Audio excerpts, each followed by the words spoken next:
Brought to you by Puffin.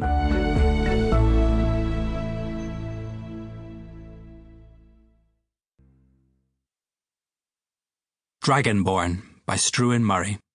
Read by Clare Corbett with Roy McMillan. From the desk of Dr. Archibald P. Puppinsworth.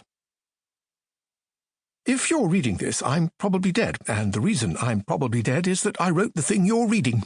Ha! How's that for an opening? But please, don't worry about me, dear listener, whoever you are. I am very old.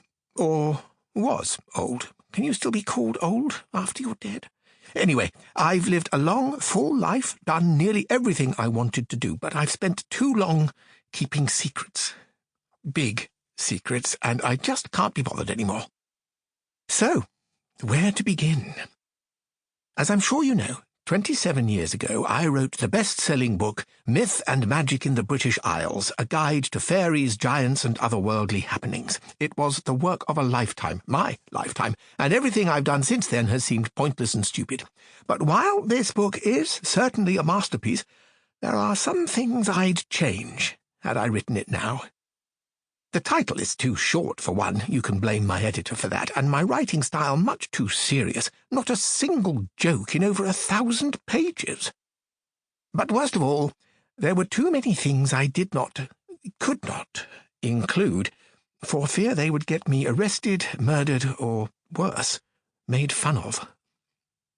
While writing the book, I travelled the length and breadth of Britain and Ireland gathering stories. There are so many strange tales out there, dear listener, if you know how to find them. If you only look and listen.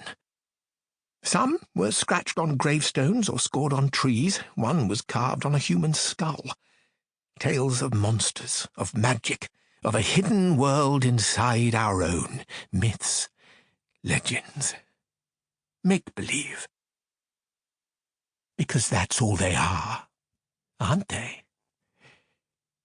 What I didn't mention in the book, however, was the fairy wing I found on a beach in Cornwall, or the glowing figure that followed me through the mountains of Skye, the forest I stumbled into near Donegal, which you won't find on any maps, where the trees move after sunset, and wolves as big as horses watched me from the dark.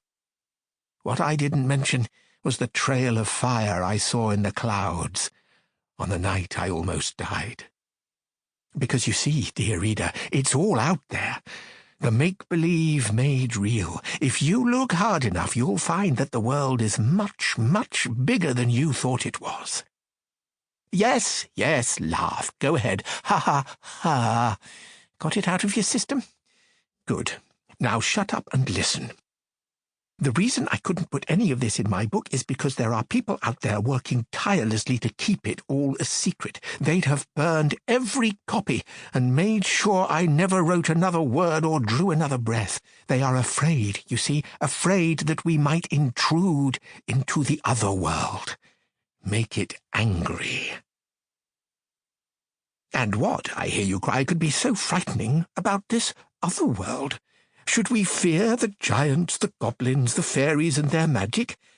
Well, yes, of course you should, you fool. But there is something you should fear more. Much, much more. I have seen them on my travels. You never get used to them. Your heart races at their sheer size, their power. The first time I saw one, I was laid up in hospital for a week, and it never even touched me. I just couldn't believe it, that such a creature could truly exist. The noise it made lingered in my eardrums for a year. The sight of it still haunts my nightmares. They are death given form, given flight. They are the fury of a thunderstorm bottled inside a living thing. I hope, dear listener, that you never meet one. Here are some facts about dragons. Firstly, the basics. They breathe fire, of course they do, and are covered snout to tail in scales as hard as diamond. They come in many colours, have 4 legs, and, yes, a pair of mighty wings. Their blood is acid. If their scales are Sample complete. Ready to continue?